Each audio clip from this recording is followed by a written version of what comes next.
네, 논준모연구소의 김상하 소장입니다. 오늘 부로 AI를 이용한 논문 쓰기 이 강좌에서 이론적 배경, 작성 이 마지막 동영상이 올라갔습니다. 뭐 사실상 이론적 배경을 어떻게 작성하는 게 좋을까? 어떻게 작성하는 게 가성비가 있는 효율적인 방법일까에 대한 강의조차도 사실 없었죠. 저희 논준모 연구소에서 이 부분에 대한 뭐 강의라든지 뭐 특강 이런 부분을 제공을 좀 하는 편이었었습니다. 자, 그런데 이제 시대가 바뀌면서 AI가 등장을 하고 이 AI를 이용해서 이론적 배경을 어떻게 작성하면 좋을까? 이런 강좌는 아마 저희 논주모 연구소가 최초이지 않을까 이런 생각을 좀 가지고 있습니다. 물론 이에 앞서서 AI를 이용해서 이제 서론 쓰는 강의까지도 이미 올라가 있습니다. 뭐 뿐만 아니라 AI가 등장하기 이전에 벌써 저희 논주모 연구소에서 수많은 동영상을 올리고 서론을 쓰기 위한 논리 구조를 어떻게 잡는 게 좋은지, 자료 수집은 어떻게 하는 게 좋은지, 어떻게 편집해가지고 어떻게 페이퍼 작업을 하는 게 좋은지에 대한 강의도 AI가 등장하기 전 강의도 상당히 많이 현재 올라가져 있었죠. 멤버십에 수강하고 계시는 논주모 대학원생 분들은 이미 많이 보셨을 겁니다. 자, 그런데 이런 일련의 기존의 이 서론이라든지 이론적 배경이라든지 연구 설계라든지 뭐 분석, 해석, 결론 쓰기 뭐 이런 과정들에 대한 강좌조차도 저는 사실 상당히 효율적이다 이렇게 생각을 해오고 있었고 그래서 그것들에 대한 여러분들의 반응이 상당히 뜨거워서 제가 강의라든지 아니면 이제 특강을 통해서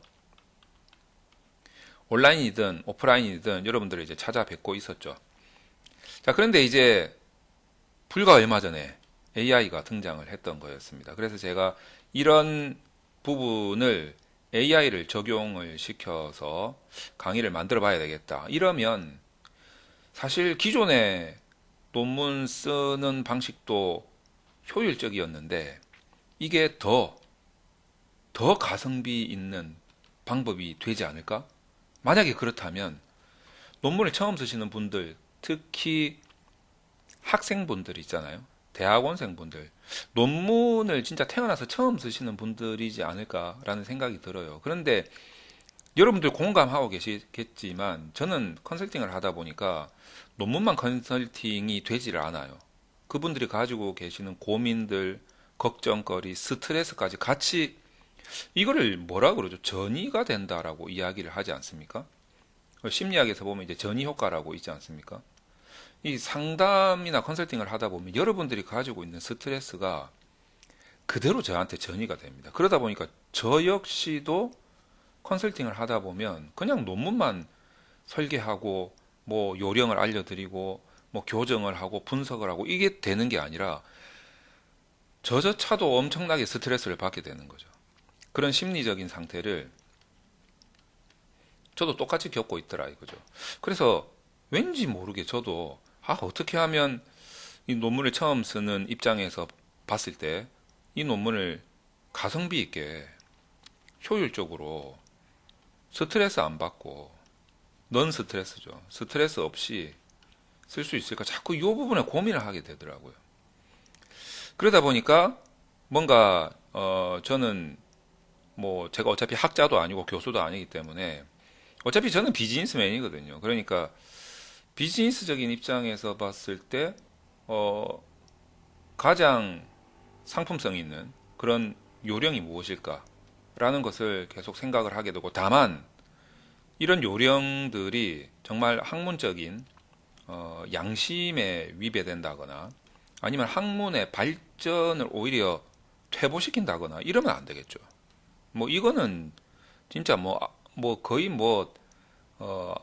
학문의 입장에서 봤을 때는 뭐 거의 공공의 적이 되는 거니까 이런 거는 원하지 않습니다. 그냥 이런 부분에 대해서 위배가 되지 않는 한도 내에서 가장 가성비 있고 효율적인 요령이 무엇일까 이제 그거를 자꾸 고민을 하게 되는 거예요. 제가 그러면서 많은 강좌를 만들었고 그리고 이 부분들을 뭐 강의라든지 뭐 특강 그리고 이제 컨설팅을 통해서 여러분들한테 접목을 시켰더니 정말 좋은 반응이 저도 예상하지 못했던 좋은 반응들이 나왔습니다. 그만큼 여러분들이 논문에 대해서 많이 힘들어하고 있고 스트레스를 많이 받는다는 반증이겠죠. 자, 그런데 이제 어느 순간에 AI가 등장을 했습니다. AI가 등장을 해서 저도 원래 뭐 프로그래밍을 할 줄 알고 컴퓨터에 관심이 많았었기 때문에 누구보다도 더 이 AI에 대한 관심이 거의 폭증을 했죠. 물론 이제 뭐 이거는 그냥 지나가는 이야기로 말씀드리는 거지만 이런 AI는 뭐 이미 AI 기법에 대해서는 이미 다 알고 있었습니다.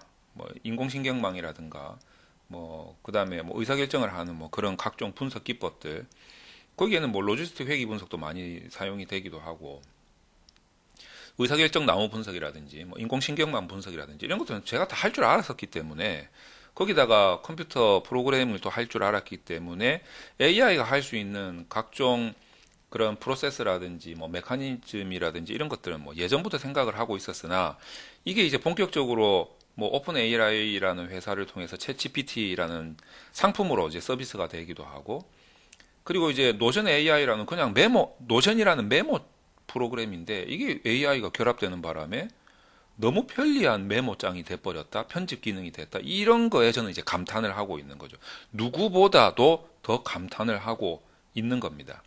그래서 저는 다른 분들보다는 실제로 논문만 하시는 분들보다는 더 빠르게 이 AI를 바로 접목을 해서 뭐잘 알고 있는 분야였기도 했고 그래서 이제 접목을 해서 이제 강의를 만들었고 오늘 드디어 이론적 배경을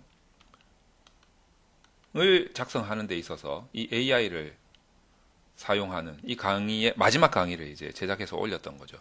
물론 그 전에 이제 서론 작성에 대한 AI를 어떻게 이용할 것인가 이 부분에 대한 강의도 다 완성을 했고요.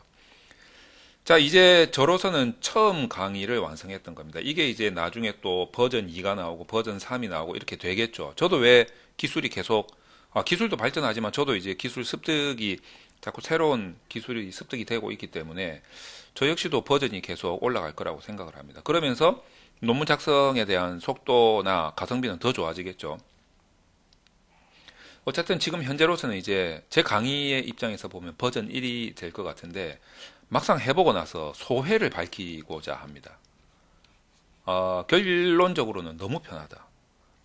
저도 사실 논문을 정말 빨리 쓰는 사람 중에 한 명인데 진짜 요령 있게 빨리 쓰는 사람 중에 한 명인데 AI를 이용하니까 속도가 더 빨라지더라. 진짜 정말 진짜 감탄밖에 나오지는 않습니다.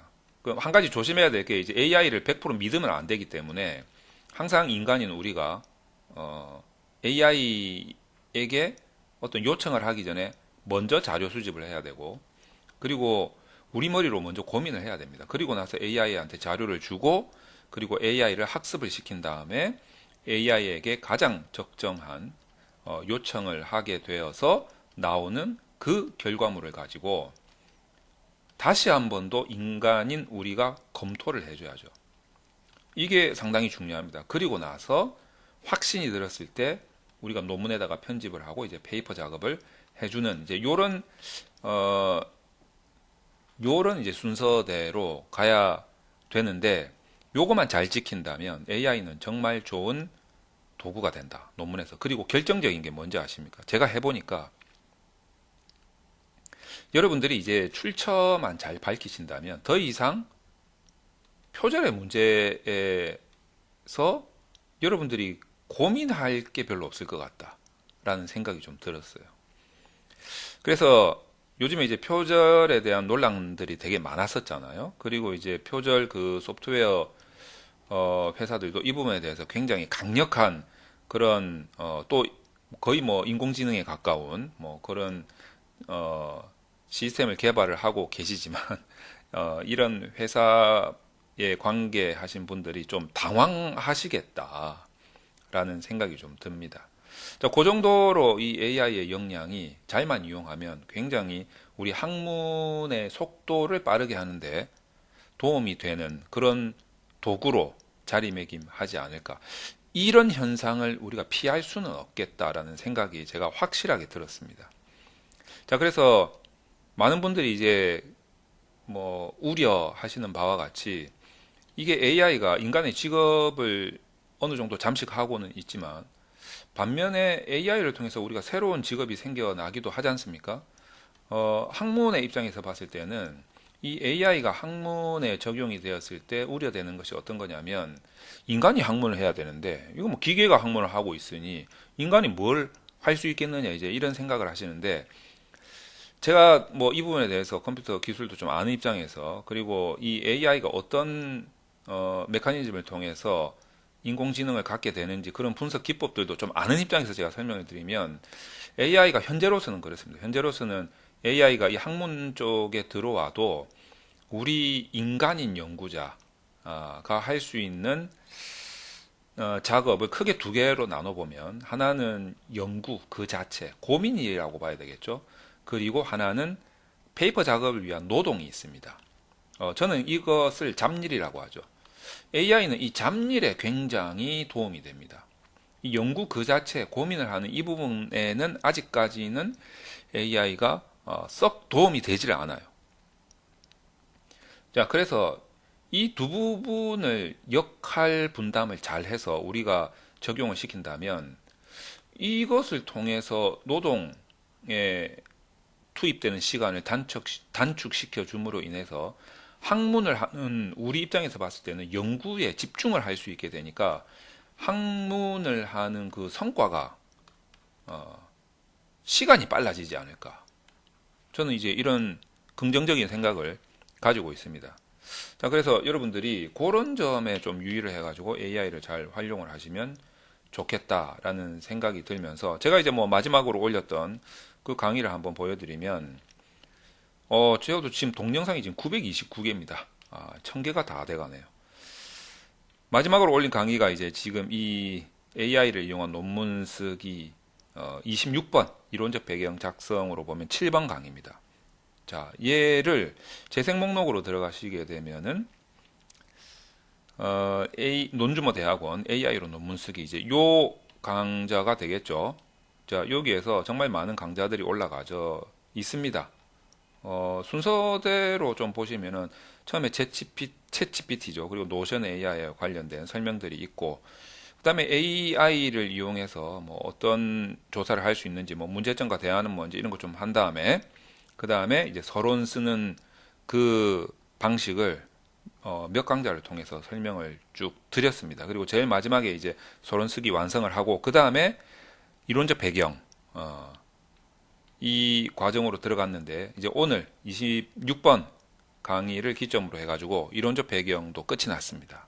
사실 이렇게 되면 우리가 논문을 쓰기 위해서 페이퍼 작업을 하는데 글 쓰는 그 작업들이 대부분 1, 2장에 집중이 되어 있거든요. 특히 학위 논문 같은 경우에는 2장 이론적 배경에서 정말 많은 글을 써야 되고 그리고 인용을 해야 되다 보니까 표절의 위험성이 너무 큽니다.